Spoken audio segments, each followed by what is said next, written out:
Welcome on into the Heel Tactics Podcast. I'm Christian, and that's Michael, and this is officially our second episode, so don't forget to follow us everywhere to keep up with the weekly content. We're just going to dive straight into it. Smackdown was definitely a show, Michael. It was a show. And we start off with John Cena, the Unseen 17. You can take the reins. Never seen 17. Overall, Cena's section of the promo before any of the interruptions, I thoroughly enjoyed. I like Cena's heel work, personally. I mean, do I want Cena to retire face? Yes, he's always been a face. But his heel work is solid. I really like the fact that he's this master planner, you know. I'm this big mega brain kind of guy, and he laid it all out. I mean, the way he laid it all out makes it look absolutely like he planned it all out. I've always had an issue with it feeling like, why did he go with The Rock? Why did he do this? Why did he do that? And him just explaining that, he didn't sell his soul to The Rock. He just saw it as an opportunity to get back to the top. And he used every single possibility. The stuff with like, I knew Seth and Punk were going to be at each other's throats that entire match, so I used it to my advantage. It really justified a lot of the gripes I've had with... not really gripes, because I've gotten past them, but it justified a lot of stuff that needed to be explained. Explained to the viewer, because like you were saying, when we first see it happen, even I think the way Cole talked about it the night he dropped Cody was like Cena did sell his soul to The Rock, but that's not really how he's portraying it. He's portraying it as, that was my moment that I knew if I struck, I could take this thing over and walk out as champ, which he did. I also liked the you can't see me, but you want to be me. That was a bar. Yeah, I liked how he was like, anybody can enter the Royal Rumble, so I might as well enter that. Yeah. He knew it wasn't going to happen. Like, he didn't expect to go into the Rumble working out, which, I mean, there's 30 men in there. Of course you're not going to, and Cena's smart. Yeah. He knows he's been in X amount of Rumbles and only won 2 of them before. He's an evil genius. And in one that he won, he was entry number 30. So I like how he was like, I knew I could use my fame to get into the Elimination Chamber with ease. Yeah, like, that was sick. I used my seniority. I used all my credit. I've built I know up in the WWE. He knows his own stock. He is very self-aware. If I say I'm in Elimination Chamber, I'm in Elimination Chamber. And I like how sure of himself he is, which Cena's never not been confident in anything he's done. And I liked how I made an ally out of Logan Paul so he wouldn't be a problem later. Yep, absolutely. So he doesn't have to deal with Logan on the retirement run. For sure. I like that. I really liked the comment about Seth. Seth Rollins will not cash in on me because he wants me to leave with this title so that when he cashes in on the World Heavyweight, he's the only champ again. Yeah, I don't think anybody's thought about that because nobody actually expects Cena to walk out with the belt. But yet again, in Cena's character, like, that's such a smart way idea to look at it. Yeah. And then, of course, you had interruption after interruption after interruption. You had Cody. I thought it was really weird having. I mean, this was before I'd seen the rest of the show, but really weird seeing now Cody Rhodes come out before CM Punk or R-Truth, who are the two leading men in the Cena storyline. But yeah, Cody came out. Cody was basically just like, I pinned you, and I'm gonna get the world title back from you. And then almost instantaneously, that sounded bad. Instantaneously, Randy came out, which Randy was supposed to not have another rematch against Cena ever again. Yes, but as I said, the night we got this he won the title at WrestleMania, I thought there's no better person to end it with than Randy Orton. Punk was my pick to turn him back face, as I said last week. But if I'm looking at the entire roster, and yes, I get it, Cody Rhodes is the Cena of now. Every kid loves him. He's supposed to be the over babyface with everybody. But nothing would feel more right, I guess, to me, how I view it, than Randy and Cena going at it one last time, Randy beating him for the title, saving the WWE from tyrannical Cena's title run. It just felt like it'd be poetic, I guess. The fact that he was the first. The same argument can be made for CM Punk too. Yeah. But Randy getting a rematch against Cena entirely hinges on if he wins the King of the Ring. Yeah. And looking at the 4 men, I think Randy has the least chance. Just not because, like, he's not Randy Orton and he's this great, but, like, you got Sami Zayn in there and they're going to Saudi Arabia. You got Jey Uso, who just got added back. As I said last week was my prediction. Yep, It good was prediction. too obvious, but it was the one they went with. And, you know, they could always... Triple H absolutely loves Jey Uso versus Gunther. It's his favorite feud of all time. And then you got... Run it back. Cody Rhodes, who's Cody Rhodes, so you can never count him out from winning. Absolutely.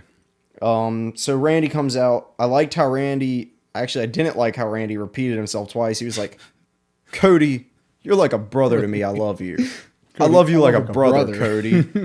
But just know that if you stand in my way of getting that belt... Or I don't know. I don't remember exactly what he said. But he's not scared to go at Cody for the world title. It's totally in line with who Randy is. Even though Randy's become the good guy, he still, it's like, and we'll get to that eventually, but I cross set on Raw, you're going against one of the like most manipulative, evil guys this company's ever seen. That's Randy. He was not afraid to RKO you out of nowhere, even if you're his best friend, or he loves you like a brother. So I just can't. I need them to hurry up and get to the RKO out of nowhere too. Absolutely. Cody. Absolutely. There was a segment later in the night where Cody and Punk were like, "Oh, we can't keep running away from this feud forever." You can't keep running away from Cody versus Randy forever. Absolutely. I mean, it's inevitable, especially if Cody's the one to beat. Not Roman. I'm so used to Roman holding the belt. Wish he still If was. Cody's the one to beat Cena, I mean, how do you not let Randy be the one? Be to the one to take him it off at Cody. that point? I don't disagree with that one bit, but I also feel like in my heart of hearts, Randy's never gonna hit 15. He should, no doubt about it in my mind. But I just feel like, and no different than when he was working with Riddle, and he like in any interview he did, he loves what he's doing in terms of helping the younger guys along, helping them learn from in the ring, mentoring them in the locker room. Like anytime he's in the ring with Melo, I feel like he makes Melo look that much better because of they have very good chemistry for barely they've got having good any chemistry matches with each other. And Randy's not afraid to put him over in a spot, in a match, whatever he needs to do. But he will always, I feel like at this point in his career, will make the other guy in the ring look better just because he is such a good wrestler, but he knows how to like transfer it now. It's not just Randy's in the ring, you know Randy's going to be the best one. Now it's like Randy's in the ring, he's going to pull this guy along and get him over the hump. Yeah, Randy's gotten himself to a point where you know he's always the Viper, you know he's always one of the greatest of all time, but at the same time, he's gotten himself to a point where every match is believable that unless it's like a clearly squash match, and anybody beating Randy Orton's a believable chance, and it happens often. Yeah. Like he's not afraid to take a pin, which is great. He's definitely not afraid to put and he never looks weak in taking a pin. Very rarely do I watch a Randy match. Randy's my favorite of all time. So as my favorite of all time, you would think anytime he loses, I should be sad. But there's rarely a time where Randy does lose a match that I'm like, he should have won. Like he just does it with grace, I guess is the best. He loses with grace. Like, does his character? Like, no, he gets mad. He gets can annoyed. lose. But he could literally lose the main event of SmackDown 2 months in a row and then fight for the world title in the next show, and it'd be nothing. Like, you wouldn't question it because of how easily he's able to just shrug off a loss. Randy Orton, Jinder Mahal. We had months of Randy taking straight L's. Nobody is like, oh my gosh, Randy Orton's so overrated because he lost to Jinder Mahal. No, everyone thought, okay, Randy should beat this guy eventually, but we'll just keep going with it. That was at a time where they were not afraid to have people fight each other for championships like months and months and months in a row. But also, I mean, Jinder held the thing for WrestleMania till SummerSlam, or past SummerSlam, and he only fought 3 different names. I'm not saying he only had 3 matches, but only in terms of feuds, he only Shinsuke, AJ, Randy. That was it. So then we had LA Knight. LA Knight. It really shocked me when he came out because, like, you don't. Even like he said, he was the sore thumb. You don't expect to see LA Knight in a meeting between Randy Orton, Cody Rhodes, and John Cena. Absolutely, but it was perfect. Yeah, because it's like we were talking about last week when in terms of the guys that were in the Money in the Bank match, out of all of them, they all can get a main event spot. They all can get a title match, but it requires that build. Mm-hmm.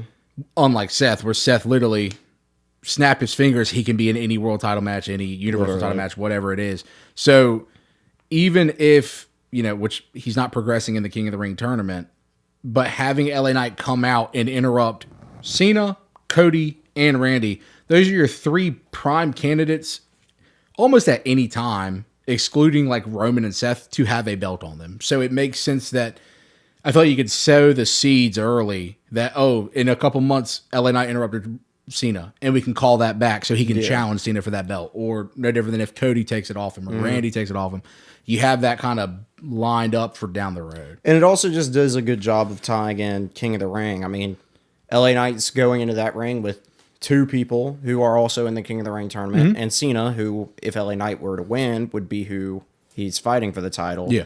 So it's like, just because you have these really big names in the King of the Ring tournaments, you still have the people like LA Knight who have a fighting chance at winning the King of the Ring tournament. Yeah. So it's just showing that, like, by having him come out there, that's WWE hiding the fact a little bit that, like, Randy Orton's obviously going to win. Yeah. Because that's like, you also have LA Knight who's gunning for the title. For sure. And instead of it just like, Randy wants the match for the belt, Randy's going to win this match. And it's not that, like, when you said the big names in the tournament, like, LA Knight's a huge name. Oh, yeah. But overall, like, there's a certain tier that he hasn't reached into yet.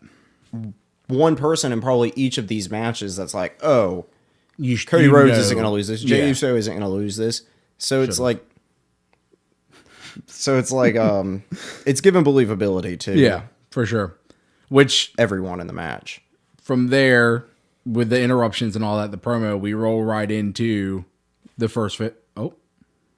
When John Cena was going back down the ramp, we're on the Truth Killings attacks. We're on the Truth Killing. Good point. We had R-Truth kind of pestering Cena all night long, which we can, I guess, highlight more on throughout. Well, we could just go through all the Cena stuff for the night if you want. All right, yeah, let's knock out Cena real quick. Yeah, so R-Truth attacks Cena at the beginning of the show. Cena gets his butt whooped, obviously. And then they go to one of the funniest segments where... we come straight out of commercial, right back to a shot backstage. Where Cena is absolutely livid and yelling at Nick Aldis. Just and you can't hear a single bit of audio. So Cena's like pointing at him and like making the most over-the-top expressions of all time. And I don't know, that was one of the funniest things I've seen in a long time. Yeah, I greatly appreciated Cena chewing him out. And then Aldis later on mentioning to Truth, like, Cena's already gone off on me once tonight. I can't have this happen again. It just, Cena's, well, A, he's an actor, but B, he's been doing this game for so long. When he knows the camera's in front of him, he's going to give you tip-top masterclass, whatever he's doing. So, yes, coming back from commercial, just seeing him lay into him, no audio, no idea. I'm pretty sure commentary was like, and we can see Cena here giving Nick Aldis an earful, and it's like, he's in his ear. Yeah. He ain't letting up. Like, it was beautiful. And Cena at this point, he knows his character. Oh, yeah. Like, he knows he is John Cena, and John Cena is somebody who can get away with being that goofy while you still don't question a single thing, and he can still come out there and cut a stone cold serious promo. Like, some stuff only works for John Cena, the greatest of all time. Truly. But I wonder how loud he actually was when they were filming those takes. I like to think in my head that he wasn't yelling at all. He's just mouthing all of it. Since there's no audio anyways, he's just like... What if they never turned off the mic? Cena just chose to do the segment with no audio. Yeah, that'd be awesome. So that transitions into... Later on, Cena comes out again. This is much later on in the show. But before he talks to Jimmy. Oh, yeah. Backstage. He asks Jimmy, since he knows he's tight with Truth. Which is out of nowhere. It is, but I feel like back in the Bloodline days, when like Jimmy and Jay were always doing interviews together, they would always talk about R-Truth's the funniest dude in the locker room. We love R-Truth. R-Truth's one of us type theory. So but like on TV, you really never see them hanging out together really, or joking around. Yeah, but I just feel it was a random comment. it didn't go over my head because like as soon as he said it, I was like, oh yeah, the Usos always talked about R-Truth in interviews, so it makes sense in my head. But to the casual fan, yeah, it's kind of random. I can't think of the last time on TV we saw R-Truth and Jimmy Uso in the same shot, and he's like, I know y'all are close. 2015. Where's R-Truth? And he goes, I don't know. I'm sorry. Where's Ron Killings? I don't know. Love Jimmy. He's a comedian at heart. Yeah, I mean, I'll always want to see more Jimmy. Absolutely. Big Jim. We'll love to see Big Jim. So then from that, it literally rolls right into Cena walking down to the ring to cut his second promo of the night. Well, he's saying I'll be in the ring and R-Truth will know where to find me. I liked how Cena instantly, like, quick entrance, turned off the... Cut the music, and he was just like, shut your mouths to everybody. And he was basically just like, I want to fight Truth. Like, I don't even know if he was asking for a match. He was just like, Truth, get out here. I want to fight you. And then, yeah, I think, he literally was like, R-Truth, I'm here. Let's just handle this right now. And then tonight was not tonight. Friday was just an absolute swerve of everyone John Cena would expect to be coming out. Yeah, just didn't come somebody out. Completely different. Yeah, because then over again. Punk's music hits, the fans go crazy, and the entire time that Cena was walking to the ring, it's just John Cena sucks chants. That's why he yells him, shut up, shut your mouths. Because the John Cena sucks chants aren't new, it's always been a part of his career. Yeah. I just love how much it like gets under his skin now. And he like lets it show that it's annoying him or under his skin or whatever you want to call it. But yeah, I just, for a guy who was a face for so long, his heel work is, he's probably having the time of his life doing this. Yeah, absolutely. Absolutely. Cena's final run, this is the run he wants to have. Yeah.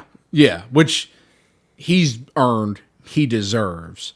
Just feel like in terms of fan service, he's got to be a face on the last night. In terms of fan service, people are going to look back at this and be like, my God, I'm so happy John Cena was a heel for his final run. Yeah, that's people have always wanted it. But now that's happening, of course, the fans, which is great, they're playing along. Yeah, now they want Cena to be a face, the same guy that they booed for absolutely years and years and years and years and years. Punk cut a phenomenal promo on Cena. I like how the start was, I'm gonna give you a chance, John. I'm gonna give you a chance. Bring back the your last chance. Cena. Yeah, you can let these fans glorify you and make you happy, and we can go our separate ways. He was like, everyone wants to do that. Yeah, my favorite line from Punk though was maybe I'm a little bit too Obi-Wan Kenobi, and you're Darth Vader, and I still think Anakin's in there, and I just keep hoping he's in there. I like that line from Punk. And then like you're saying, I'm gonna give you one more chance. And ultimately, Obi-Wan dropped to Vader. Yeah, that's a good point. If we're keeping this in storyline, Cena's probably gonna beat Punk. But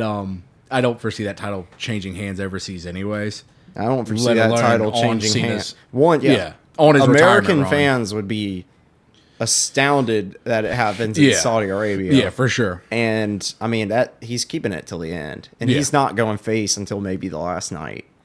Yeah, but he says one last chance, let these people celebrate you, and we'll have a happy ending to all this. Which Cena says, why should I waste my time? Why would I care about them? Yeah, and then CM Punk literally says, let the disrespect begin. And he wasn't joking. CM Punk laid into this man. Did you write down the one joke? Because I don't have it written down. Oh, where he I can't remember the exact joke. Did I write it down? No, I didn't. But he said something really corny, and the fans started going crazy. He was like, "Oh, y'all like that? I felt like PG Cena there." Yeah, y'all like that because I didn't. I felt like PG Cena there. Yeah, and then he's playing into the whole how they've switched sides, which is how the feud needs to be built. The line I really liked when he was like, "Oh, you're gonna walk out with the title, John. You're stealing my best material." That was absolutely really great. Yeah. I really like the line where he says, "Cena, you are a goat, but you're the goat that I'm gonna spit roast and sacrifice to the wrestling gods." He decided to go really hard. He went hardcore with the promo. Which goes from I don't remember. It was probably like a fart joke or something. Yeah, Punk by far the two guys in the ring at that point in time are probably in that company or in the world the best on the mic. There's very few Mount Rushmore talkers of all time. But there's very few currently in the business nowadays that could if it's no holds barred, you've got the mic, you talk, which I feel like when they go out, they don't have really anything they have to stick to. I don't even think they have bullet points. Aside from the fact that, like, don't. Hey, Cena, make sure you put over the fact that you're leaving with the title tonight. Other than that, I feel like John Cena, when he walks out there, no one is telling Cena a thing to say. Yeah. No different than with Punk. So when they actually go at each other and when Punk's going 0 to 100 and he says the whole "you're good, I'm gonna spit roast" and let the disrespect begin. Yeah, that's probably all coming to him on the fly. On the fly, and he's just killing Cena on the mic, which... Well, he's killing Cena on the mic because Cena's not saying anything. Exactly. He doesn't say anything else. Yeah, he does. Like, Cena's stoic silence through it all, I guess more so plays into his character now, but I also... there's a part of me that's like, Cena, let it rip, dude. He's going to pop off at some point, but like... Cena's trying to act like he's an upset baby. Yeah. And it's working great. My favorite shot overall, or SmackDown, was when Cody interrupted him during his promo. The camera just pans us in and he's just like so bored, like so annoyed, just straight-faced annoyed that Cody Rhodes is coming out there. Well, I mean, he's already dealt with Cody. Yeah, exactly. That's the man he beat for the title. Cody is the king of the ring. Yep. And then... the last thing I kind of want to highlight there was with that promo is Punk saying, "You couldn't beat me at my, back then. You never could. You can't see me, but I see right through you. I always have. That's the truth." Yeah, that, and then R-Truth comes out again and attacks John Cena. Yeah, and then I liked there was something along the lines of... when R-Truth was attacking Cena, Punk just yells, "The truth hurts." The truth hurts. Yeah, I liked that. Just overall, in terms of promos across the board of SmackDown and Raw, that was definitely my top tier promo for sure. Because, like I was saying, you get Punk on a mic or Cena on a mic, 9 times out of 10, they're going to be the best thing you listen to that night. Yeah. I liked the truth sneak attack. Which leads into, I guess, the next point we could talk about, where we get R-Truth versus John Cena next week on TV on SmackDown. Yeah, Aldis, like I was saying earlier, Truth, Cena's already yelled at me tonight once. I can't have this happen again. What can we do to fix this? And Truth just says, "I want John Cena."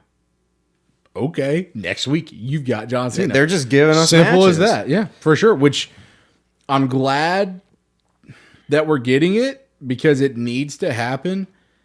But I also feel like you just did from Raw to SmackDown, you used 2 dates to start the CM Punk feud while trying to continue through with the R-Truth feud. Because like I was saying last week, I feel like you're going to run out of dates before you can do a good story. Well, they definitely have the dates all planned out. Yeah. But to us, it seems like, we're running out of days here. Yeah. I'm sure, like, there's so many dream people, like, dream bookers who want, like, Cena to have all these tons and tons of people. Yeah, he's not going to have them. Like, odds are R-Truth and the 3 men he stood in the ring. That'll be it.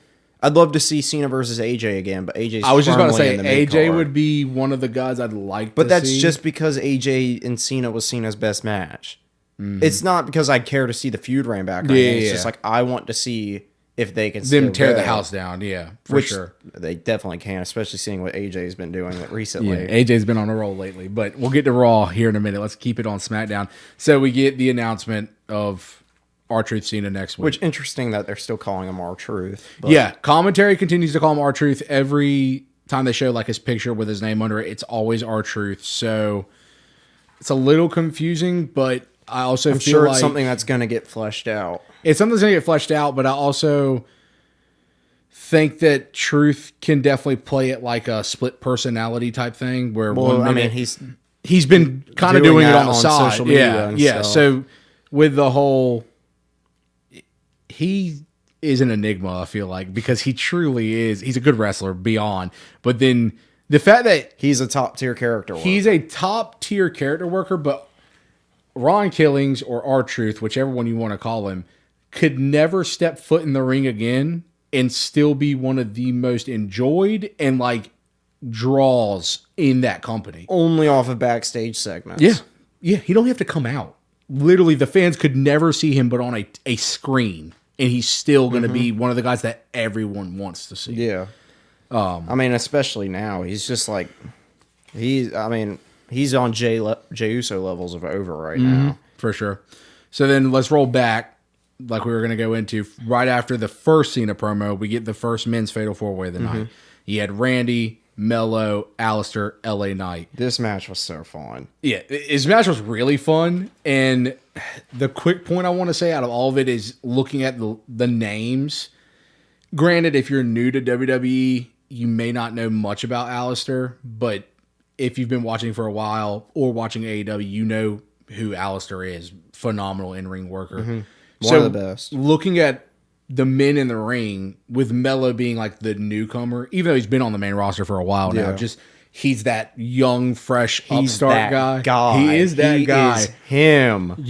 I just feel like everyone in the ring, not just Randy, like we were talking about earlier, just they all did so well at making sure Mello had like I feel like in the beginning of the match it was all Mello. It was 3 veterans and Carmelo Hayes. Yeah, but I feel like they gave him his time in the sun. Yeah. Like they were not afraid to let him have it, let him hit his moves. Because they know they're affected in no way by letting Carmelo Hayes absolutely get some spotlight. Yeah, and that all good exponentially vets helps on that him. one. Yeah. And I mean, I literally wrote down like there's a couple other people, but like these are like my 4 favorite people on SmackDown at this point. Yeah, pretty much. In terms of watching the match, like we were saying, really fun match. Really, like there were a few missed spots here and there, but like Randy Orton just played it off like he was being a goofball. Dude, when he spins around and swings at the air and then just drops, I was like, oh, Randy's just out here having fun tonight. There was a point where I think Alistair, I keep wanting to call him Malachi, Alistair or LA Knight or someone fell on the ground and Randy was running. He just like starts stumbling over him and he just starts like laughing and gets back to the next spot. Yeah, for sure.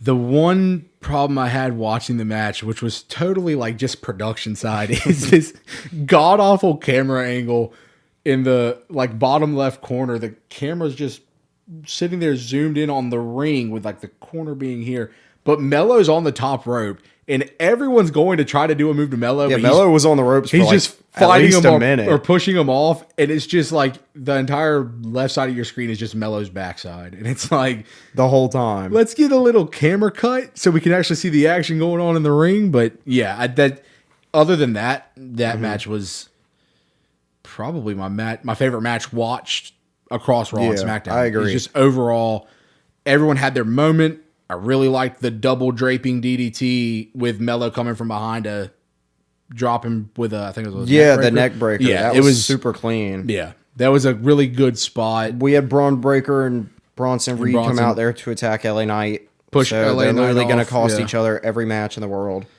And that led into Carmelo Hayes. I love that he gave he gave a little chuckle at Braun Breaker and they're boys. Yeah, we got this. And then he dives off, about to win RKO out of nowhere. Yeah. Nobody would have seen it coming, but everybody sees it coming. It's out of nowhere. It's freaking Randy Orton. Just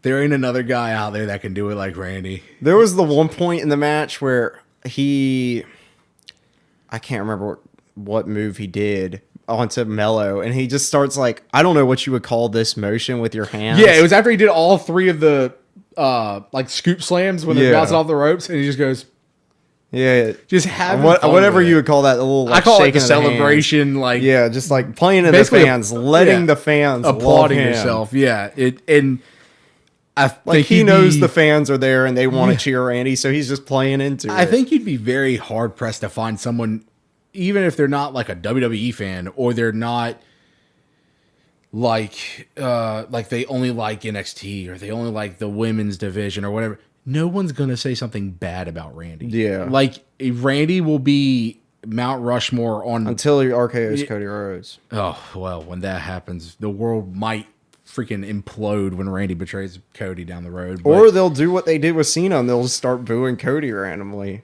which would be kind of But yeah, overall, this was definitely my favorite match that I watched over the last 2 shows. Definitely glad Randy won. I don't think he'll be in the final of the King of the Ring. He's facing Sami Zayn on the next episode of SmackDown, which will be a certified banger. Yeah, they'll put on a great match. I think Sami will probably go over. I think it's very, very... It makes it very hard to predict all 4 people in the semifinals are big baby faces. Yeah. Like 4 of the biggest baby faces the company has to offer. Going into this show on like before watching that match or any of the matches, I would have totally put, like we were saying last week, Sammy in the final. Like that was a given almost. Mm-hmm. But because of the beginning promo with Randy and Cena and Cody and LA Knight and his "I love you like a brother, I love you like a brother," that was the only thing that kind of threw a wrench to my idea and thinking maybe they let Randy go to the finals. I don't think they're ready to run Randy Cody yet. Probably not.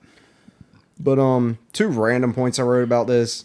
Aleister Black has one of the best entrances in the game. Oh yeah. And I love that during Carmelo Hayes' entrance, they're still acknowledging the Andre the Giant Battle Royal. For sure. Like, the most annoying thing about the Battle Royal is that they always just act like it didn't happen the next week. But, like, just sitting here acknowledging that he did have a major accomplishment. Like, yeah. It yet again, just like helping him out in this match, it's helping out somebody who's not conventionally going to be that main event guy yet. Not yet. Unlike a Braun Breaker who came up with, who's like, oh, he's got it in his blood. He's big. He's jacked.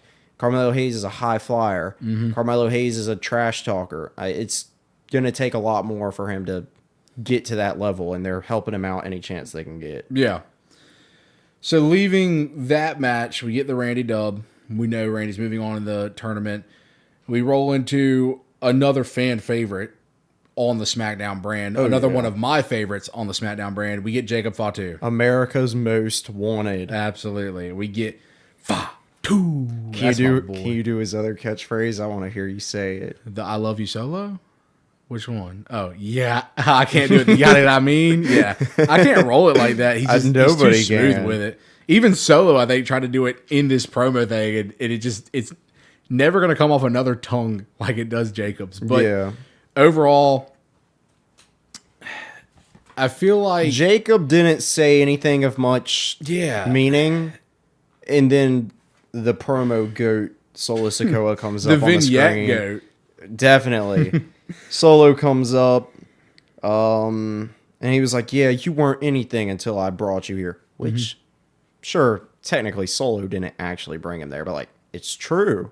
You can't ignore it. Yeah. Solo Sikoa technically is the reason for Jacob Fatu's success. Yeah. And, I mean, he starts, like, he's, like, mad about it. He's like, you know, I'm the reason you're here. I'm the reason you won that title. It was me. It was me. And he kind of, like, falls off and mumbles to himself like a psycho almost, because that's, I guess, the angle they're trying to go with, where it's more Roman Reigns-esque. They're still, I feel like, booking Solo to be that baby version of Roman, where he did pick up the pieces. It's like a little brother, yeah, who like sees how great his big brother was, and he's like, I'm gonna be that. Yeah, and like, I can be that. It's not quite it, but it's also great in its own way. Also, just another production issue I had with it.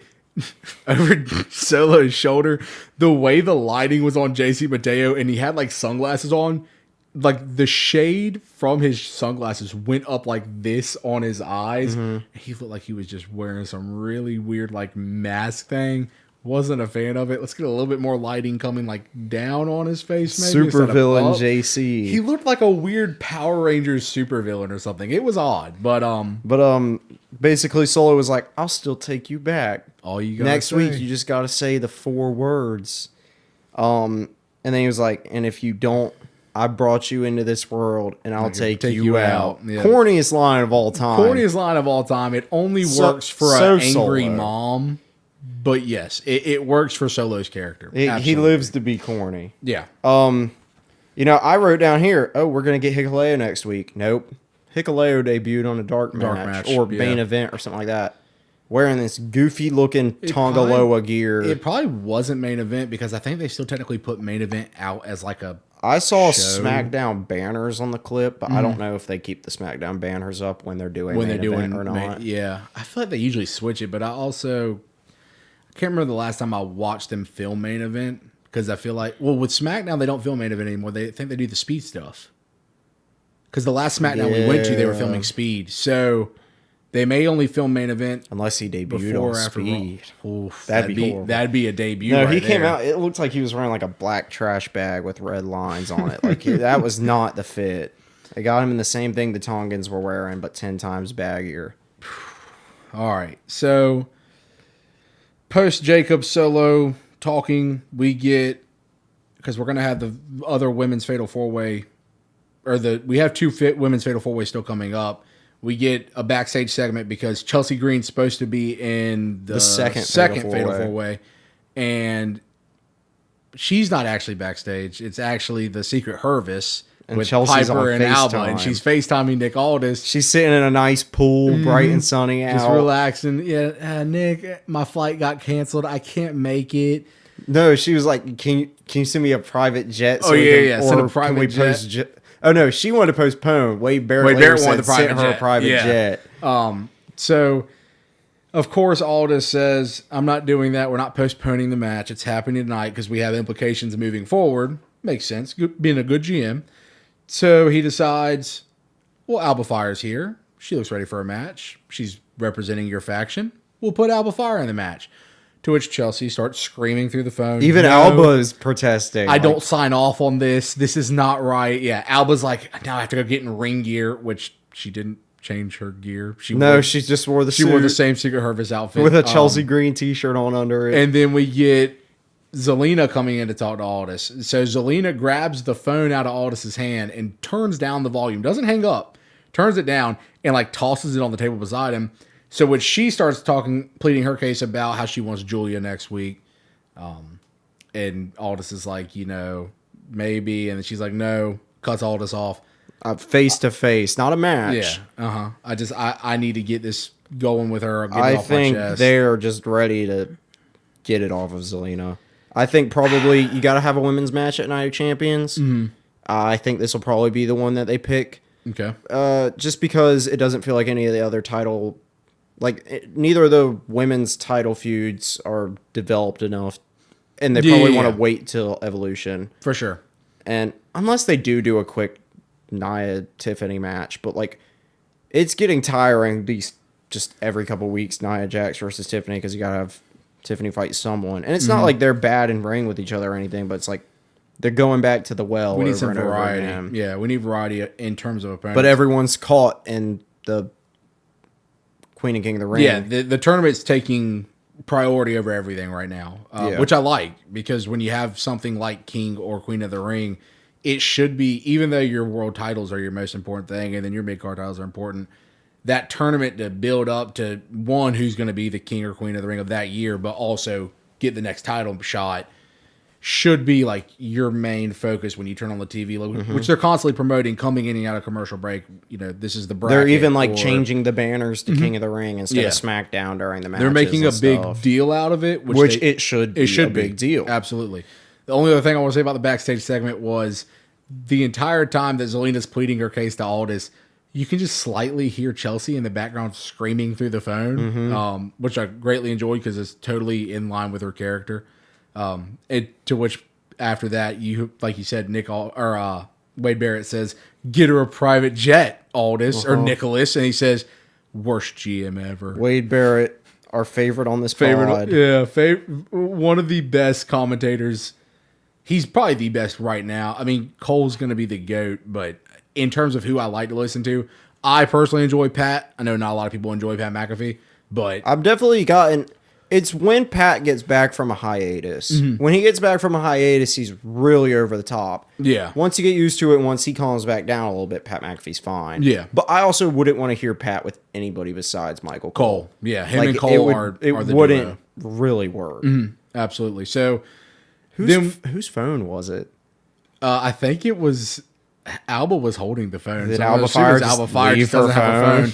But so then we roll right into the first fatal 4-way for the women side of the bracket, which we had Jade Cargill, Michin, they need to fix her name, Nia Jax, and Piper Niven. A lot of Michin definitely felt left out in this one. A lot of big people in this match. A lot of big people, a lot of strength, a lot of when you got that many big people in the match, you're looking for power. You're not looking for the fast agile. So like when Piper, slams you against the ring post and then like 10 seconds later does like a senton, that's supposed to be way more impactful than Michin running around the ring and, trying to jump on you or hit you with a couple because kicks like or these something. people would be less affected by it. Yeah. But Michin's not changing her moves or anything or acting No. like she's wrestling any much bigger people. I mean, she's beat Piper Niven 100 times at this point, but Yeah. still. I thought going into the match, Jade Cargill, absolute winner. No contest. Not even Nia. They did a good little job of making you in the it. match, because you had Nia and Piper team up, which made sense. Just The like a heels lot of working fatal ways. Yeah. And then I think Piper maybe like hit her with her thigh in the corner and immediately drags Jade out and tries to pin her, and Nia just yanks Piper off. But then immediately coming back from commercial break, they're best friends again and they're working together on Jade. It's just Nia Jax. It is what at this it point, is. like I kind of like I'm not like, oh my gosh, I like Nia Jax, but like it's fun to watch and just see her be like this stupid brat about everything. Like, oh my gosh, we're gonna team up. She fully expects like Piper to just let her pin Jade, and she's like, no, you can't do that. I think Nia's really, really good about keeping her personality about herself in ring. Like she doesn't switch into like a business mode. It's like I'm still me. There's some people who wrestle when they wrestle, and there's some people who are just their character when they wrestle. Exactly. And that's what I couldn't tell you more than one of Nia Jax's moves, just because what Nia Jax does is she's just Nia Jax. Yeah. She's just there to be annoying. She's always Nia, which I think every woman, like you said, Michin felt left out, but every woman in the match had a decent showing. Michin took like 30 seconds to hit a moonsault or something like that. That was my most annoyed spot. So yeah, like you were saying, Michin's on the ring apron. Everyone's out at ringside fighting amongst themselves right at the entryway. Michin, another production issue. The problem is, they were showing her on camera. They keep the camera on Michin, and she keeps looking over her shoulder to keep checking to see if they're ready for her to do the moonsault. And instead of cutting, I feel like that they should have only showed the brawl and then just had Michin come out of nowhere. I feel like WWE's gotten way better over the course of time because there's always that spot in a multi-man match, or usually like where the one high flyer takes out everybody else. Yeah, so they almost always stay focused.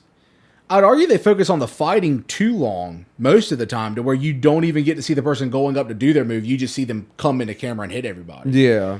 And this was like fine if they show a replay, but they don't. This was the always do complete that. opposite. They just stayed hard camera on Michin. When she does the move, she gets the move done, and that's that. But then the other problem was Michin, I think, just clocked Piper in the head with her knee, and I guess she felt the impact because she immediately like crawls to Piper and like, "Are you okay? Are you okay?" Yeah. On TV, it looks really weird. Like I'm sure they're Of good course, friends yeah. backstage. I mean, go you wanna check make on sure your they're friend. Go fine. check on your competitor. That's fine. But you also have the ref right there who's going to come by, squeeze everybody's hand, make sure everybody's all right. It's just You got to be more conspicuous because Piper's a heel. Michin's a veteran at this point. Yeah. She should know how that looks on TV. Yeah, because Piper's a heel, having Michin crawl over to a check on her it made it feel like you're lifting. Yeah, I mean, it wouldn't have been nearly as bad if it was on Jade Cargill or something. Yeah, but it was odd. Yeah, if she'd hit Jade and checked on her, a bit more understandable. Yeah, but I mean, no, I get it. You're going to check on your friend. It's not a knock on her. It just felt weird watching.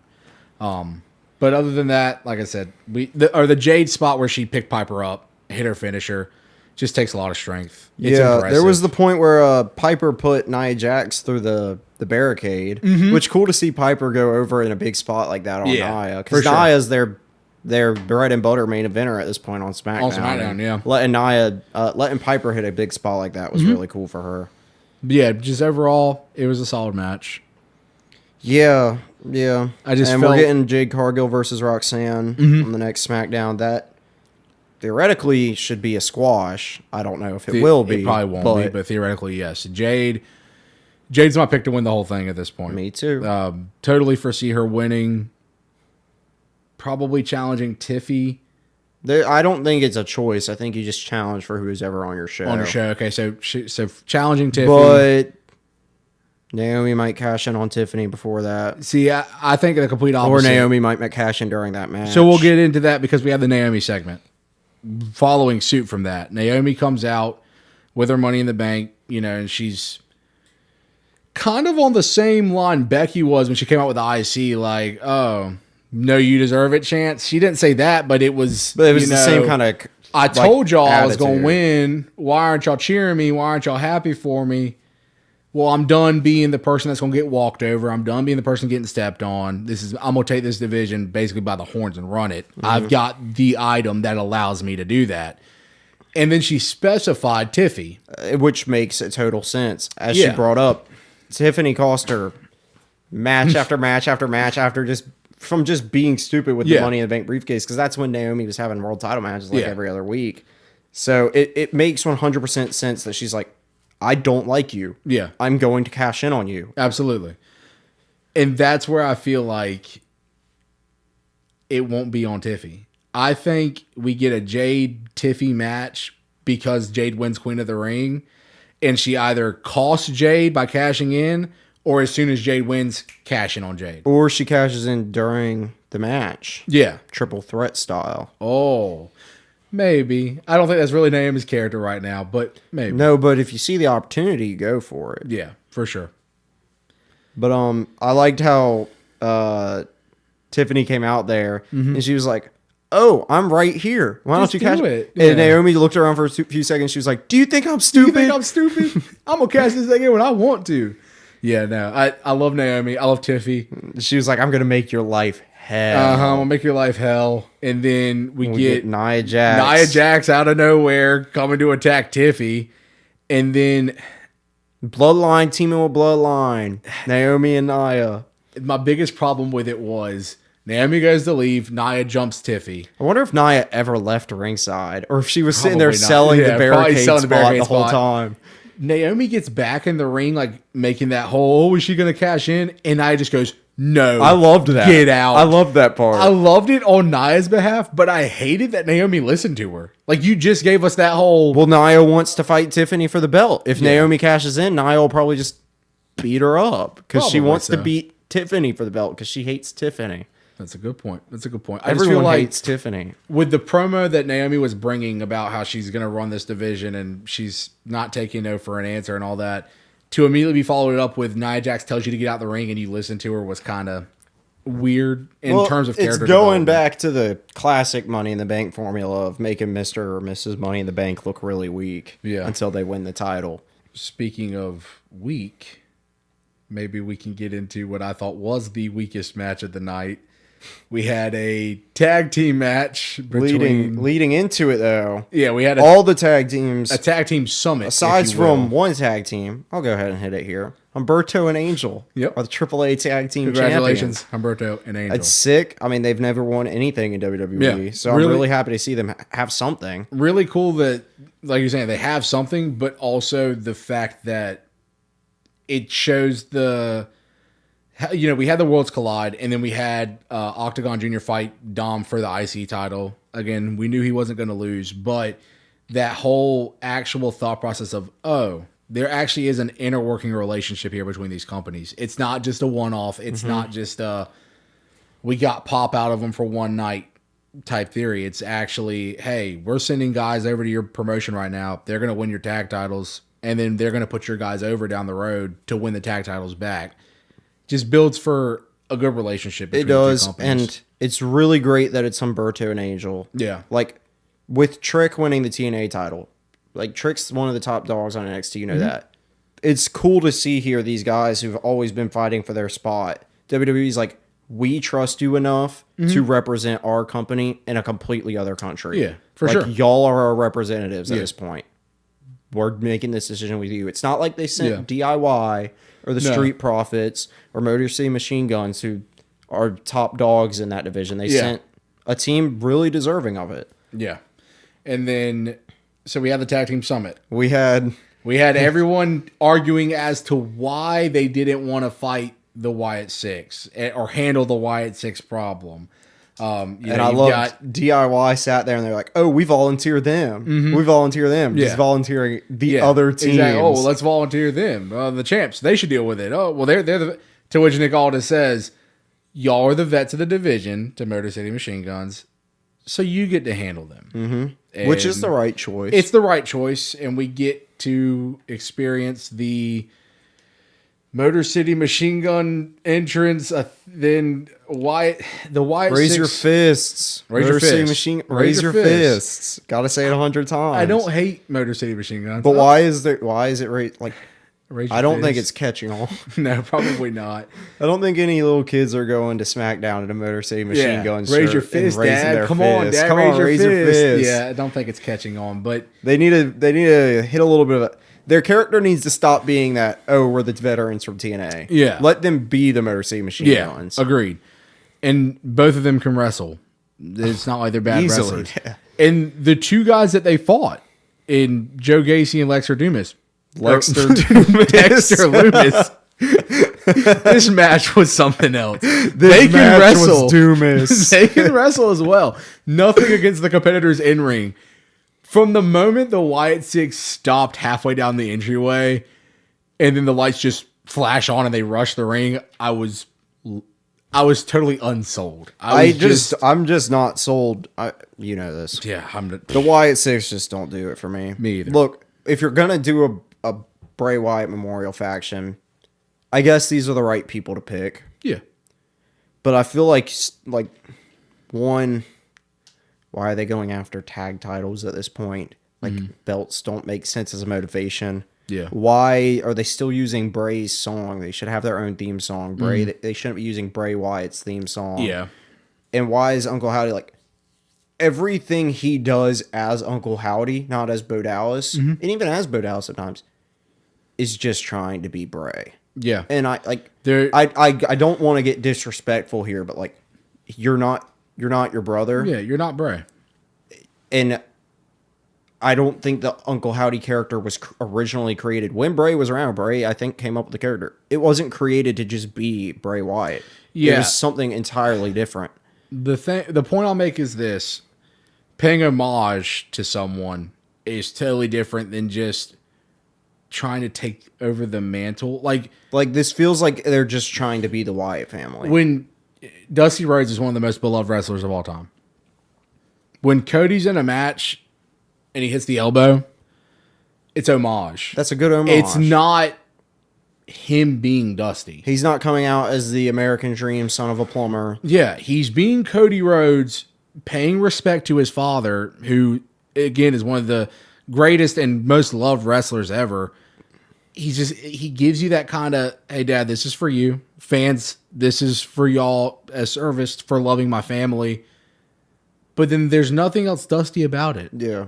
Cody Rhodes, in my opinion, is far removed from Dusty Rhodes. Well, the American Nightmare gimmick was his brother's. Yeah. For a very short amount of time, but like... Yeah, so, I mean, Bray was such a emotionally involved wrestler in terms of his stories. You had to be emotionally invested in Bray to, A, be a fan, but B, even kind of just care about his You had stuff. to be open to caring about very non-traditional wrestling. Absolutely. He was definitely a trendsetter. He was definitely a pushing the bar in whatever way he could. Like, I feel like him, and I know they were close because when they were tag team, they were close, but him and Matt Hardy's the same way. Matt Hardy looks Hardy's at wrestling always on trying to come up with something new. how he can push it in a different boundary or a different way. I mean, they had a match at a flea market. Yeah. So, I mean, Bray was Bray. Fans love Bray. Fans still love Bray. Fans miss Bray. We all miss Bray. I'm not sure the best way to honor him is to have a copycat. The best way to honor him is have references and homages to him, but let these guys, okay, they're the Wyatt Six. You've already got enough homage in the name alone, not to mention it's his actual brother running the faction. None of them are called Wyatt. Yeah, if that's going to be what it is, like you were saying, a Bray Wyatt memorial team, let it be a memorial team and not a... Embrace the outlook of Bray Wyatt and try to come up with something really interesting Yeah. and creative. Like, nobody should be coming out and sitting on the rocking chair and holding the lantern. Nope. The lantern should be sitting on the rocking chair, and that's it. Yeah. And put a fog machine under it and let the smoke constantly wisp up and around. That would Yeah. be so much more, I feel like, respectful. And I don't think Bo's doing this in I a mean, disrespectful way or anything. No, It's just not like that. It's as just somebody watching the product, I don't feel disrespected when I see it. Nah. I just feel like, oh, but this isn't Bray. yeah, it's not. So like I'm watching this, feeling like it's a watered down version of Bray. Yeah, I can agree with that 100%. But overall, I generally just don't have much to say about There's the match. almost nothing to say about. I mean, it Dexter was what Loomis, it was. Lexter Dumas, Dumas is a menace in the ring, but he got air. They got a what? He got air when he did the. Oh yeah, I mean, they major air. They need to make me care. I don't disagree. They don't Do something to make me care. especially after. As the last thing I'll say about the Wyatt Six, especially after the first time we saw them, They it was literally murdered Chad Gable. headshot to Chad Gable and Gorillas destroyed. And now it's just like, oh, we don't want to fight the Wyatts. Oh, we don't want to. And then you just get in there and have a normal match. Pretty much. And There's you no lose the fear match because they got invoking- Wyatt plot Yeah. armor. Karrion Kross's boys are the only ones who can beat them. But like, there's no threat. They're not a threat. Yeah. They're just another tag team. And the other three don't even wrestle. Yeah, I don't disagree. All right, so moving on from low light, let's To get another to not so great match. yeah. In terms of matches overall, aside from the first Fatal 4-Way, SmackDown just was not. This match, great. Charlotte versus Alexa versus Alba Fire versus Candice LeRae. For the Queen of the Ring. It moving on. accomplished a lot. Yes, The match was not good. agreed. I'm honestly just like I don't even know what to say about the match except for the ending. The ending was great. Yes, I loved the ending. Having figure Charlotte eight. holding someone in a figure eight. I can't remember. it was Alba.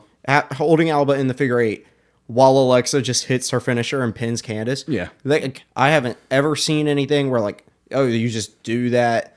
And it's Yeah. like the perfect way to build this feud where like Charlotte can't buy a win. Yeah, And then Alexa's just like sitting there smiling at her and Smiling at her, laughing and yeah. like waving and being Definitely, Alexa. I would like Alexa to win Queen of the Ring because she's up there in my favorites. But there's of women. too much between her and Charlotte to have her. They need to keep progressing this story. Which I like to see modern Charlotte having a unique story. Mm-hmm. I love to see Alexa showcase big, and it'll probably be at Evolution. Yeah. You're not going to have them in women's title matches. This is a great match to have. Probably throw a stipulation in there. Mm-hmm. I also appreciate that even though she's Charlotte Flair, and for so long in her career, she's Charlotte, so she's going to win, we're actually seeing Charlotte lose. Like, seeing this unbeatable person go on a crazy, like, Skid. low. Yeah. Like, it's finally building interest for what she's doing. Yeah. Because, like, she'll come out as the queen, and then instantly the second she loses, she's just like, she doesn't believe in herself anymore. The Candice and Alba were in the match. They both had their moments, but everyone watching that match knew it was to build the Charlotte Alexa feud. That's the problem with the SmackDown. Before the women's match roster. even started, you had Charlotte and Alexa backstage. Charlotte cuts Alexa off in her interview. Charlotte entrance and Alexa cuts off her entrance. Like, it's all about that feud. It's not about it. It's about Queen of the Ring because But Alexa ultimately, moved on. There was nobody else to put in it. yeah, Chelsea wasn't here. Julia wasn't here. yeah. Zelina could have been in it, but you also know, like, there's US no champ. point in giving the U.S. champ another Yeah. pointless loss. Agreed. So why not just use it for something more important? Agreed. As opposed to just being a lackluster match. I liked fueling the story, like you're saying, rather than just a lackluster match because it wasn't phenomenal. It wasn't great. It wasn't god awful. It was just a match. It was a match. It was a match. It was on SmackDown. The issue isn't with the match specifically. It's that aside from the men's Fatal 4-Way, there was no other special matches. which we can go into. Segue for the third time in a row. Another lackluster match. Another lackluster match. Cody Again, Rhodes, Damian Priest, Shinsuke Nakamura, and love to see Andrade here. Andrade was the MVP of the match. Of course. I will stand by it. I'll literally argue anyone until I'm blue in the face because I'm sure 1,000 people thought Cody Rhodes was the MVP of the match because he's Cody Rhodes.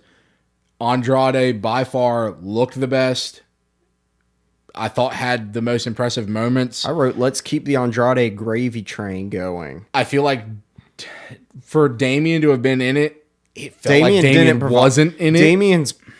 Damian's much bigger than he felt in this match, and it's because you have Cody in there. Mm-hmm. If Cody wasn't in it, Damian Priest is easily your main event guy for the night that the fans are going to be cheering for. Yeah. But, I mean, I wrote Shinsuke, my first point, Shinsuke 100% getting pinned. Yeah. That's the only reason Shinsuke was in this match.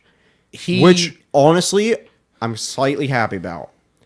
Because it means that they didn't want to make Andrade take the pin. Yes, because I'd love for Andrade to get pushed.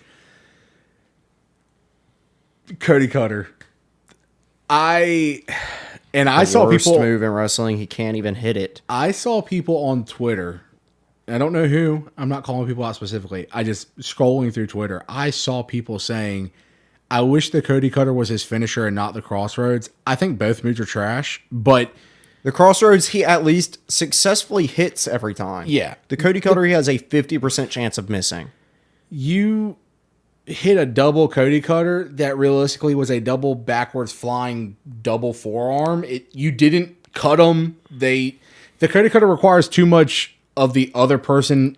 Like when Randy RKO's somebody, nasty. You're doing a cutter where the opponent who's taking it has to fall backwards. Yeah, how does that even work? When Randy RKO's someone, like if it's not out of a move like he did to Mello, where you knew Mello was going to be in that position perfectly, like, yes, the person has to sell with him, but he also can just grab your neck and it's over. Like, yeah, the Cody Cutter, he doesn't. It's never clean. It takes so much. It's because, yet again, like I just said, you're falling forward on a cutter. That is not a natural motion at all. Yeah, Cody's diving into you, your top half, hitting you to where you would have to fall backwards, but you're having to go forwards. Yeah. Hit the mic. I hope that didn't sound horrible. Yeah. You're having to go forwards. Again, Andrade was the MVP for me in this match. But, Cody won. Cody's going to win. He attempted a second Cody Cutter at one point on Andrade. Why do you need to hit Andrade with two Cody Cutters? It was the Crossroads. Crossroads. Yeah, he hits the Crossroads, picks him up to do the second one, to which Shinsuke grabs him out of it. And right then and there, if we don't have this I'm going to kill you moment from Shinsuke, Shinsuke can beat him right there. But, of course, it's Cody. But they're not going to let Shinsuke beat Cody. I'm just saying. What about the Slim Jim table? Oh, the Slim Jim table that Cody ended up going through. Cody brought it out, and he ended up going through. Which, just with an easy kick, and it was like the most anticlimactic table spot ever. I like whenever the good guy brings a weapon out, and it ends up backfiring on him. It's always a good moment in wrestling, period. Deserved. Yeah, agreed. But Cody advanced. Congrats, Cody, I guess. Our favorite guy, Wade Barrett. He was talking about Andrade's injuries from Money in the Bank. Uh-huh. Calling that region the wedding tackle. Wade Barrett. Wade Barrett is a phenomenon on that microphone, I swear. Joe was just like, I don't know what you're talking about. And he was like, the wedding tackle. I think Wade Barrett might have been the highlight of the match. Wade Barrett was the wrestler of the week. That's hype. I guess we'll send this home. Thank you all for tuning in to the Heel Tactics podcast. We'll try to make it shorter next time. Absolutely. We're trying our best. We're still new to this thing. We're rolling with the punches, and we hope that y'all just stay along the journey with us as we try to get this all figured out. We definitely ramble a lot when it comes to wrestling. It's just, it comes from our love. It's not that we're trying to bore you to death. It's not that we're trying to take hours out your life or anything. We truly do love the stuff we watch and talking about it. So yeah, we're gonna try to get the whole time thing under wraps a little bit. We're still working production wise on the editing and all that. I know last week the video kind of clipped a little bit, about an hour or so into it, which made for viewing to be kind of bad. But we've got a couple things lined up production wise that should be really cool. And non-podcast stuff's going to start coming out too. Yeah. It's like TikToks. Instagram Absolutely. Reels We're stuff. going to get rolling on the social media side of things. So make sure you go into the link tree and follow us on all of our socials so you can keep up to date with the pod, up to date with any smaller videos we put out. We also plan on releasing smaller videos on the YouTube channel, 15, 20-minute videos. We're just not quite there yet. Yeah, we're not quite there yet. Still working out the kinks, but we really appreciate anyone who watches, anyone who likes, anyone who can subscribe, and just help us get going on this journey, and then hopefully we can get a lot of people on this journey, get the conversation rolling wrestling wise, because I mean we're pretty open book when it comes to wrestling. You can ask us whatever you want. Generally, we'll give you our opinion. I'll be getting back the comments. Yeah, we'll definitely check the comment section out, and just thank you to anyone who watched and all who watch, and hope you all enjoyed. Hope you all have a good day and get ready for SmackDown. Thank you.